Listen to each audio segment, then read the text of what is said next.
Amruthaveni lice kit presents daily news പ്രഭാത വാർത്തകൾ powered by Pulimoottil silks KSFE in association with Joy Alukkas. ഇത്തവണ first അടിക്കില്ലേ നമ്മള്?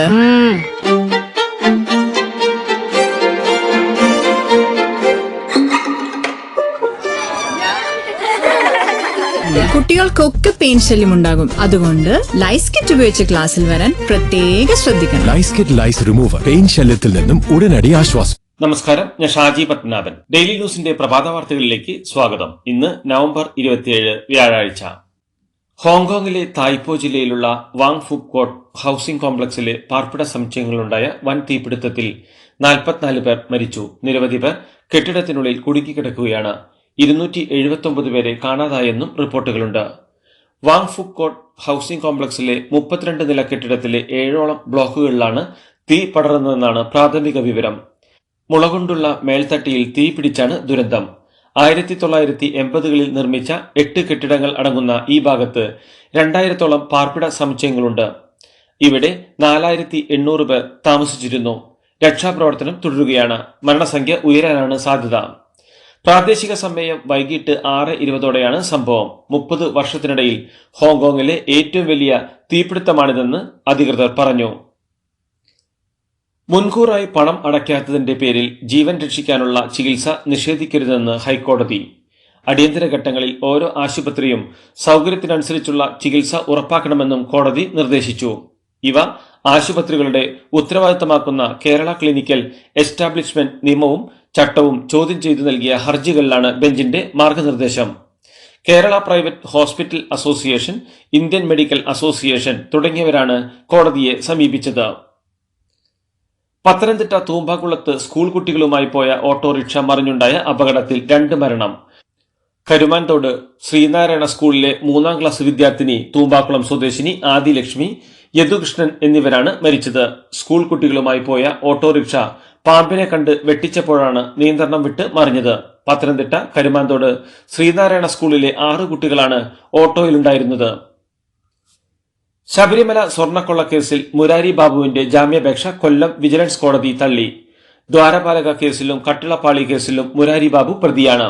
ഈ 2 കേസിലും ജാമ്യാപേക്ഷ തള്ളുകയായിരുന്നു. ഗൂഢാലോചനയിൽ അടക്കം പ്രതിക്ക് പങ്കുണ്ടെന്നും ജാമ്യം നൽകുന്നത് അന്വേഷണത്തെ ബാധിക്കുമെന്നാണ് പ്രോസിക്യൂഷൻ വാദിച്ചത്. ലേബർ കോഡിൽ പ്രതികരിച്ച് തൊഴിൽ വകുപ്പ് മന്ത്രി വി ശിവൻകുട്ടി. മാധ്യമങ്ങൾ തെറ്റായ വാർത്ത കൊടുക്കുന്നുവെന്ന് ശിവൻകുട്ടി വിമർശിച്ചു. ഇന്ന് ട്രേഡ് യൂണിയനുകളുടെ യോഗം വിളിച്ചിട്ടുണ്ടെന്നും ചട്ടങ്ങൾ രൂപീകരിക്കാൻ സംസ്ഥാനങ്ങൾക്ക് മേൽ കടുത്ത സമ്മർദ്ദമുണ്ടായി എന്നും എന്നാൽ കോഡ് അതേപടി നടപ്പാക്കാൻ കേരളം തയ്യാറായില്ലെന്നും ശിവൻകുട്ടി വാർത്താസമ്മേളനത്തിൽ വ്യക്തമാക്കി. UDF മുന്നണിയിൽ വെൽഫെയർ പാർട്ടി ഇല്ലെന്നും എന്നാൽ വെൽഫെയർ പാർട്ടിയുടെ പിന്തുണ സ്വീകരിക്കുമെന്നും പ്രതിപക്ഷ നേതാവ് VD സതീശൻ. ശബരിമല സ്വർണ്ണക്കൊള്ളക്കേസിൽ CPMന് പങ്കുണ്ടെന്നും പ്രധാനപ്പെട്ട CPM നേതാക്കൾ ജയിലിലായിട്ടും നടപടി എടുക്കാത്തത് അതുകൊണ്ടാണെന്നും സതീശൻ പറഞ്ഞു. ബോംബെറിഞ്ഞ കേസിൽ ജയിലിൽ പോയ പ്രതിക്ക് ഒരു കുഴപ്പവുമില്ലെന്നാണ് CPM പറയുന്നത്. അയാളെ സ്ഥാനാർത്ഥിത്വത്തിൽ തുടരാൻ അനുവദിച്ചുവെന്നും VD സതീശൻ പറഞ്ഞു.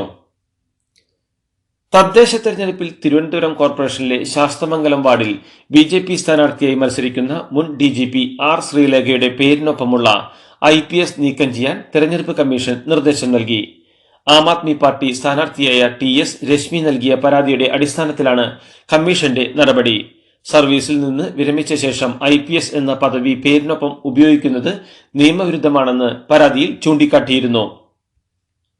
CPI പത്തനംതിട്ട ജില്ലാ സെക്രട്ടറി ചിറ്റയം ഗോപകുമാറിനെതിരെ പോലീസിൽ പരാതി നൽകുമെന്ന് CPI വിട്ട് കോൺഗ്രസിൽ ചേർന്ന ശ്രീനാദേവി കുഞ്ഞമ്മ. ചിറ്റയം ഗോപകുമാർ തനിക്കെതിരെ സ്ത്രീവിരുദ്ധ പരാമർശങ്ങൾ നടത്തിയെന്നാണ് ശ്രീനാദേവി കുഞ്ഞമ്മ ആരോപിക്കുന്നത്.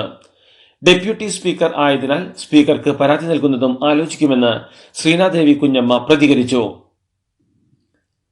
ബാധ്യതയുണ്ടെന്ന പേരിൽ കൽപ്പറ്റ നഗരസഭയിലെ UDF ചെയർമാൻ സ്ഥാനാർത്ഥിയുടെ പത്രിക തള്ളിയ സംഭവത്തിൽ ഹൈക്കോടതിയുടെ രൂക്ഷ വിമർശനം. പ്രഥമ ദൃഷ്ട്യാ തന്നെ വരണാധികാരിയുടെ നടപടി നിയമവിരുദ്ധമെന്ന് കോടതി പറഞ്ഞു. സ്റ്റേ ഉത്തരവും കാലഹരണപ്പെട്ട നടപടിയെന്ന ഓഡിറ്ററുടെ കത്തും ഉണ്ടായിട്ടാണ് KG രവീന്ദ്രന്റെ പത്രിക തള്ളിയത്.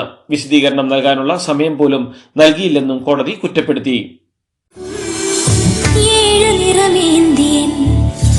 മോഹമുയരുന്നിതാ ഏഴഴക ചൂടിയൻ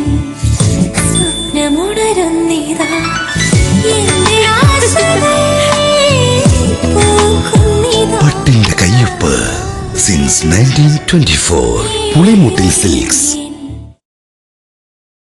രാഹുൽ മാങ്കൂട്ടത്തിനെതിരായ സസ്പെൻഷൻ തീരുമാനം തന്റെ അറിവോടെയല്ലെന്ന് മുൻ KPCC അധ്യക്ഷനും മുതിർന്ന കോൺഗ്രസ് നേതാവുമായ കെ സുധാകരൻ നടപടി എടുത്ത യോഗത്തിൽ പങ്കെടുത്തിട്ടില്ലെന്നും സുധാകരൻ പറഞ്ഞു. ഓരോ നേതാക്കൾക്കും അവരുടെ അഭിപ്രായം ഉണ്ടാകുമെന്നും പാർട്ടി എടുത്ത തീരുമാനത്തിനൊപ്പം നിൽക്കുമെന്നും സുധാകരൻ പറഞ്ഞു. രാഹുലിന്റെ കാര്യത്തിൽ തന്റെ നിലപാടിൽ ഉറച്ചു നിൽക്കുന്നുവെന്ന് പറഞ്ഞ സുധാകരൻ രാഹുൽ മാങ്കൂട്ടത്തിൽ മാറണമെന്നും ശൈലി മാറ്റണമെന്നും ആവശ്യപ്പെട്ടു. 13 വർഷം മുമ്പ് പോലീസിനെ ബോംബെറിഞ്ഞ് വധിക്കാൻ ശ്രമിച്ച കേസിൽ ശിക്ഷിക്കപ്പെട്ട് ജയിലിലായ പ്രതിക്കായി പ്രചാരണം ഏറ്റെടുത്ത് ഡിവൈഎഫ്ഐ രംഗത്ത്. പയ്യന്നൂർ നഗരസഭയിലെ 46-ാം വാർഡിൽ മത്സരിക്കുന്ന VK നിഷാദിനെയാണ് ഡിവൈഎഫ്ഐ കണ്ണൂർ ജില്ലാ കമ്മിറ്റിയുടെ നേതൃത്വത്തിൽ പ്രചരണം ഏറ്റെടുത്തത്. കേസിൽ തളിപ്പറമ്പ് കോടതി ഡിവൈഎഫ്ഐ കണ്ണൂർ ജില്ലാ വൈസ് പ്രസിഡന്റ് VK നിഷാദിനെയും TCV നന്ദകുമാറിനെയും 20 വർഷം തടവിന് ശിക്ഷിച്ചിരുന്നു. വിമത സ്ഥാനാർത്ഥിക്കെതിരെ വധഭീഷണി മുഴക്കിയ അഗളി ലോക്കൽ സെക്രട്ടറി N ജഷീറിനെതിരെ ഒടുവിൽ കേസെടുത്തു. അഗളി പഞ്ചായത്തിലെ 18-ാം വാർഡിലെ വിമത സ്ഥാനാർത്ഥി രാമകൃഷ്ണനെയാണ് ജംഷീർ കൊല്ലുമെന്ന് ഭീഷണിപ്പെടുത്തിയത്. സംഭവത്തിൽ രാമകൃഷ്ണൻ പോലീസിൽ പരാതി നൽകിയിരുന്നെങ്കിലും കേസെടുത്തിരുന്നില്ല. തുടർന്ന് രാമകൃഷ്ണൻ DGPക്കും ജില്ലാ പോലീസ് മേധാവിക്കും പരാതി നൽകിയതിന്റെ അടിസ്ഥാനത്തിലാണ് കേസെടുത്തത്. കൊച്ചി കളമശ്ശേരിയിലെ പുതിയ ഹൈക്കോടതി കെട്ടിടം അടങ്ങുന്ന നിർദ്ദിഷ്ട ജുഡീഷ്യൽ സിറ്റിക്കായി HMTയുടെ 27 ഏക്കർ ഭൂമി ഏറ്റെടുക്കാൻ സുപ്രീം കോടതിയുടെ അനുമതി തേടി സംസ്ഥാന സർക്കാർ ജസ്റ്റിസ് സൂര്യകാന്ത്, ജോയ്മാല ബാഗ്ചി എന്നിവരുടെ ബെഞ്ച് ഇക്കാര്യത്തിലെ നിലപാട് അറിയിക്കാനായി HMTക്ക് നോട്ടീസ് അയച്ചു. ഭൂമിയിൽ തൽസ്ഥിതി തുടരാനുള്ള ഉത്തരവ് നീക്കി പകരം സീപോർട്ട് എയർപോർട്ട് റോഡ്, കിൻഫ്ര എന്നിവയ്ക്ക് സമാനമായി HMT ഭൂമി ഉപയോഗിക്കാൻ അനുവദിക്കണമെന്നാണ് ആവശ്യം. പാലത്തായി പീഡനക്കേസിൽ അന്വേഷണ ഉദ്യോഗസ്ഥനെതിരെ വീണ്ടും ആരോപണവുമായി മുൻ DYSP റഹീം. കേസ് അന്വേഷണ ഉദ്യോഗസ്ഥന്റെ കള്ളക്കഥയെന്നാണ് മുൻ DYSPയുടെ ആരോപണം. തെളിവുകൾ കൃത്രിമമായി ഉണ്ടാക്കിയെന്നും ഇദ്ദേഹം ആരോപിക്കുന്നു. റിട്ടയേർഡ് ACP രത്നകുമാറിനെതിരെയാണ് ആരോപണങ്ങൾ. അനാരോഗ്യത്തെ തുടർന്ന് റാപ്പർ വേടനെ ആശുപത്രിയിൽ പ്രവേശിപ്പിച്ചു. ഡെങ്കിപ്പനി ബാധിച്ച വേടനെ തീവ്ര പരിചരണ വിഭാഗത്തിലാണ് പ്രവേശിപ്പിച്ചിരിക്കുന്നത്. ഇക്കാര്യം വേടൻ തന്നെയാണ് സമൂഹ മാധ്യമത്തിലൂടെ അറിയിച്ചത്. ഇതേ തുടർന്ന് നാളെ ദോഹയിൽ നടത്താനിരുന്ന പരിപാടി മാറ്റിവെച്ചു. അടുത്ത മാസം 12-ന് ഈ പരിപാടി നടക്കുമെന്ന് സംഘാടകർ അറിയിച്ചു. വടകരയിൽ വാഹനാപകടത്തിൽ ഗുരുതരമായി പരിക്കേറ്റ് അബോധാവസ്ഥയിൽ കഴിയുന്ന 9 വയസ്സുകാരി ദൃശ്യാനയുടെ നഷ്ടപരിഹാര തുക കൈമാറി.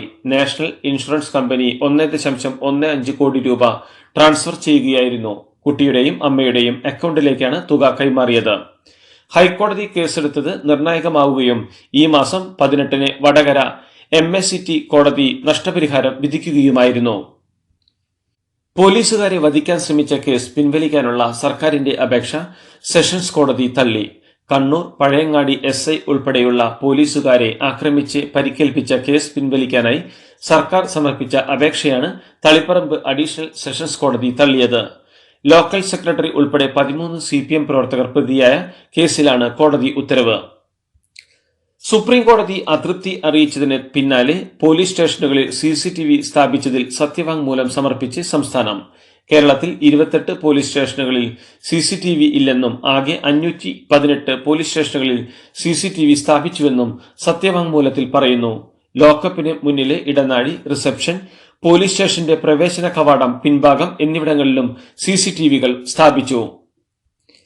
തൃശൂർ വരന്തരപ്പള്ളി മാട്ടുമലയിൽ ഗർഭിണിയായ യുവതിയെ ഭർതൃവീട്ടിൽ തീ കൊളുത്തി മരിച്ച നിലയിൽ കണ്ടെത്തി. മാട്ടുമല മാക്കോത്ത് വീട്ടിൽ ഷാരോണിന്റെ ഭാര്യ അർച്ചനയാണ് മരിച്ചത്. ഉച്ചതിരിഞ്ഞ് 4 മണിയോടെ ഇവരുടെ വീടിന് പുറകിലെ കോൺക്രീറ്റ് കാനയിലാണ് മൃതദേഹം കണ്ടെത്തിയത്.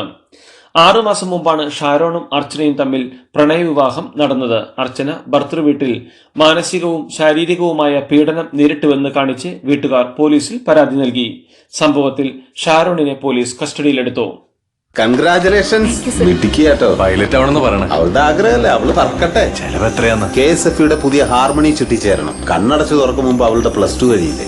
കടം വാങ്ങാതെയും സ്ഥലം വിൽക്കാതെയും കുട്ടികളെ പഠിപ്പിക്കാം. KSFE ഹാർമണി ചിട്ടികൾ. KSFE ഹാർമണി ചിട്ടിയിൽ ചേരുന്ന 100 ഭാഗ്യശാലികൾക്ക് സിംഗപ്പൂർ യാത്ര സൗജന്യം. തമിഴ്നാട് കോയമ്പത്തൂരിൽ ഭീതി പരത്തിയ ആളെക്കൊല്ലി കൊമ്പൻ റോളക്സ് ചെരിഞ്ഞു. കഴിഞ്ഞ മാസമാണ് 4 കുങ്കിയാനകളുടെ സഹായത്തോടെ റോളക്സിനെ തളച്ചത്. രണ്ടാഴ്ച മുമ്പ് ആനമല കടുവ സങ്കേതത്തിൽ തുറന്നുവിട്ടിരുന്നു. 4 പേരെ കൊന്നിട്ടുള്ള റോളക്സ് വ്യാപകമായി കൃഷി നശിപ്പിക്കുകയും നാട്ടുകാരെ ഉപദ്രവിക്കുകയും തുടർന്നപ്പോഴാണ് വനം വകുപ്പ് പിടികൂടാൻ തീരുമാനിച്ചത്. ആനയെ തുറന്നുവിട്ടെങ്കിലും ഇന്നലെ ചെരിഞ്ഞ നിലയിൽ കണ്ടെത്തുകയായിരുന്നു. മുഖ്യമന്ത്രി സ്ഥാനത്തെ ചൊല്ലി കർണാടക കോൺഗ്രസിൽ സിദ്ധരാമയ്യയും DK ശിവകുമാറും തമ്മിലുള്ള തർക്കം രൂക്ഷം. ആശയക്കുഴപ്പം പരിഹരിക്കാൻ ഹൈക്കമാൻഡ് ഉടൻ തീരുമാനമെടുക്കണമെന്ന് മുഖ്യമന്ത്രി സിദ്ധരാമയ്യ ആവശ്യപ്പെട്ടു. സോണിയാഗാന്ധിയും രാഹുൽ ഗാന്ധിയുമായി ചർച്ച നടത്തി ഉടൻ പരിഹാരം കാണുമെന്ന് കോൺഗ്രസ് അധ്യക്ഷൻ മല്ലികാർജ്ജുൻ ഖാർഗെ വ്യക്തമാക്കി. ട്രെയിനിൽ ഹലാൽ ഭക്ഷണം മാത്രം വിളമ്പുന്നത് വിവേചനമാണെന്നും മനുഷ്യാവകാശ ലംഘനമെന്നും ചൂണ്ടിക്കാട്ടിയുള്ള പരാതിയിൽ ദേശീയ മനുഷ്യാവകാശ കമ്മീഷൻ ഇന്ത്യൻ റെയിൽവേക്ക് നോട്ടീസ് അയച്ചു. ഇന്ത്യൻ റെയിൽവേയിൽ ഹിന്ദു ദളിത് സമൂഹങ്ങളിൽ നിന്നുള്ള ഇറച്ചി വ്യാപാരവുമായി ബന്ധപ്പെട്ടവരെ ജോലിക്ക് നിയമിക്കുന്നില്ലെന്നും ഇത് തുല്യ അവസരത്തിന് മേലുള്ള കടന്നുകയറ്റമെന്നും പരാതിയിൽ ആരോപിക്കുന്നുണ്ട്. ആന്ധ്രാപ്രദേശിലെ തിരുപ്പതിക്കടുത്ത് വേലമ്പാട് ടൈൽസ് ഫാക്ടറിയിൽ ഗ്യാസ് ടാങ്കർ പൊട്ടിത്തെറിച്ച് 2 പേർ മരിച്ചു, 3 പേർക്ക് പരിക്കേറ്റു. ഇന്നലെ വൈകിട്ടോടെയാണ് സംഭവം നടന്നത്. ഫാക്ടറിയിൽ ടൈൽസ് നിർമ്മാണത്തിനായി LPG സൂക്ഷിച്ചിരുന്ന ടാങ്കർ പൊട്ടിത്തെറിച്ചാണ് അപകടമുണ്ടായത്. രാവിലെ 11:30യോടെയാണ് സംഭവം. ടാങ്കിൽ ചോർച്ച സംബന്ധിച്ച് പരിശോധന നടക്കുന്നതിനിടെ പൊട്ടിത്തെറിയുണ്ടായെന്നാണ് പുറത്തുവരുന്ന വിവരം. പഹൽഗാം ഭീകരാക്രമണത്തിന് ഓപ്പറേഷൻ സിന്ദൂറിലൂടെ നൽകിയ മറുപടി മുംബൈ ഭീകരാക്രമണത്തിലും നൽകണമായിരുന്നുവെന്ന് മുൻ NSG കമാൻഡോ സുരേന്ദർ സിംഗ്. മുംബൈ ഭീകരാക്രമണത്തിന്റെ 17ാം വാർഷികത്തിൽ നൽകിയ അഭിമുഖത്തിലാണ് മുംബൈ ഭീകരാക്രമണത്തിൽ ഭീകരരോട് ഏറ്റുമുട്ടി ജയിച്ച NSG കമാൻഡോ സംഘത്തിലെ അംഗമായ അദ്ദേഹം തന്റെ അഭിപ്രായം തുറന്നു പറഞ്ഞത്. ഭരണഘടനാ ദിനത്തിൽ ഭരണഘടനയുടെ പേരിൽ വാക്പോരുമായി ഭരണപക്ഷവും പ്രതിപക്ഷവും. ഭരണത്തിലിരുന്നപ്പോൾ ഭരണഘടനാ വാർഷികം ആഘോഷിക്കാൻ പോലും ചിലർ മെനക്കെട്ടില്ലെന്ന് കോൺഗ്രസിനെതിരെ പ്രധാനമന്ത്രി ഒളിയമ്പെയ്തു. ഭരണഘടനയുടെ സംരക്ഷകനാണ് താനെന്നും ഒരു ആക്രമണവും അനുവദിക്കില്ലെന്നും രാഹുൽ ഗാന്ധിയും പ്രതികരിച്ചു. കൊളോണിയൽ ചിന്താഗതി ഉപേക്ഷിച്ച് ദേശീയതയിലേക്ക് ഭരണഘടന വഴികാട്ടുകയാണെന്ന് 76ാം ഭരണഘടനാ ദിനത്തിൽ പഴയ പാർലമെന്റ് മന്ദിരത്തിൽ സംഘടിപ്പിച്ച ചടങ്ങിൽ രാഷ്ട്രപതി ദ്രൗപദി മുർമു പറഞ്ഞു. റയർ എർത്ത് മൂലകങ്ങളുടെ നിർമ്മാണം വർദ്ധിപ്പിക്കാൻ ലക്ഷ്യമിട്ട് പ്രത്യേക ഖനന പദ്ധതി ആവിഷ്കരിച്ച് ഇന്ത്യ. ഇലക്ട്രിക് വാഹനങ്ങൾ, പുനരുപയോഗ ഊർജം, പ്രതിരോധ മേഖല എന്നിവയിലുടനീളം ഉപയോഗിക്കുന്ന സിൻറ്റേഡ് റയർ എർത്ത് പെർമനന്റ് മാഗ്നറ്റുകളുടെ ഉൽപാദനം വർദ്ധിപ്പിക്കുന്നതിനുള്ള പുതിയ സംരംഭത്തിന് കേന്ദ്രമന്ത്രിസഭ അംഗീകാരം നൽകി. അയോധ്യയിലെ രാമക്ഷേത്രത്തിലെ പതാക ഉയർത്തൽ ചടങ്ങിനെക്കുറിച്ചുള്ള പാകിസ്ഥാന്റെ പരാമർശത്തിനെതിരെ ഇന്ത്യൻ വിദേശകാര്യ മന്ത്രാലയം. വർഗീയതയുടെയും ന്യൂനപക്ഷ അടിച്ചമർത്തലുകളുടെയും നീണ്ട ചരിത്രമുള്ള പാകിസ്ഥാനെ മറ്റുള്ളവരെ ഉപദേശിക്കാൻ ധാർമ്മിക അവകാശമില്ലെന്ന് മന്ത്രാലയ വക്താവ് രൺധീർ ജയ്സ്വാൾ പറഞ്ഞു.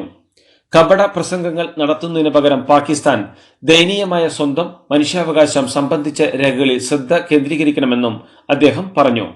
രാമക്ഷേത്രത്തിലെ പതാക ഉയർത്തൽ ഇന്ത്യയിലെ മത ന്യൂനപക്ഷങ്ങൾക്കുമേലുള്ള വർദ്ധിച്ചുവരുന്ന സമ്മർദ്ദത്തിന്റെ ഭാഗവും മുസ്ലിം പൈതൃകം ഇല്ലാതാക്കാനുള്ള ശ്രമവുമാണെന്ന് പാകിസ്ഥാൻ ആരോപിച്ചിരുന്നു. പാകിസ്ഥാൻ മുൻ പ്രധാനമന്ത്രിയും തെഹ്രീക്ക് ഇൻസാഫ് നേതാവുമായ ഇമ്രാൻഖാൻ റാവൽപിണ്ടിയിലെ അഡിയാല ജയിലിൽ കൊല്ലപ്പെട്ടെന്ന് പാക് സാമൂഹ്യ മാധ്യമങ്ങളിൽ പ്രചരണം. പാക് ചാരസംഘടനയായ ISI ആണ് ഇമ്രാൻഖാനെ കൊലപ്പെടുത്തിയതെന്ന് പലരും ചൂണ്ടിക്കാട്ടുന്നു. അതേസമയം പാക് സർക്കാരോ ജയിൽ അധികൃതരോ ഇക്കാര്യത്തിൽ പ്രതികരിച്ചിട്ടില്ല. 73-കാരനായ ഇമ്രാൻഖാൻ അഴിമതി കേസിൽ ശിക്ഷിക്കപ്പെട്ട് 2023 മുതൽ ജയിലിലാണ്. അമേരിക്കൻ പ്രസിഡന്റിന്റെ ഔദ്യോഗിക വസതിയായ വൈറ്റ് ഹൌസിന് സമീപമുണ്ടായ വെടിവയ്പിൽ 2 സൈനികർ കൊല്ലപ്പെട്ടു. അക്രമിയെന്ന് സംശയിക്കുന്നയാളെ കസ്റ്റഡിയിലെടുത്തതായി പോലീസ് അറിയിച്ചു. ഇന്ത്യൻ സമയം പുലർച്ചെ 1 മണിയോടെയായിരുന്നു സംഭവം. ഫിഫയെ വെല്ലുവിളിച്ച് ബദൽ ലോകകപ്പ് ടൂർണമെന്റ് നടത്താൻ റഷ്യ ഒരുങ്ങുന്നതായി റിപ്പോർട്ട്. 2026-ൽ USA, മെക്സിക്കോ, കാനഡ എന്നിവിടങ്ങളിലായി നടക്കുന്ന ഫിഫ ഫുട്ബോൾ ലോകകപ്പിനൊപ്പം സമാന്തര ലോകകപ്പ് നടത്താൻ റഷ്യയ്ക്ക് പദ്ധതിയുണ്ടെന്നാണ് അഭ്യൂഹം. യുക്രൈനിലെ സൈനിക നടപടിയെ തുടർന്ന് 2022 ഫെബ്രുവരി മുതൽ റഷ്യയ്ക്ക് ഫിഫയുടെയും UEFAയുടെയും എല്ലാ മത്സരങ്ങളിലും വിലക്കുണ്ട്. ഇതോടുകൂടി ഡെയിലി ന്യൂസിന്റെ ഇന്നത്തെ പ്രഭാത വാർത്തകൾ സമാപിക്കുന്നു. ഡെയിലി ന്യൂസിന് വേണ്ടി വാർത്തകൾ വായിച്ചത് ഷാജി പത്മനാഭൻ. DailyNewsLive.in വാർത്തകൾ വിരൽ തുമ്പിൽ.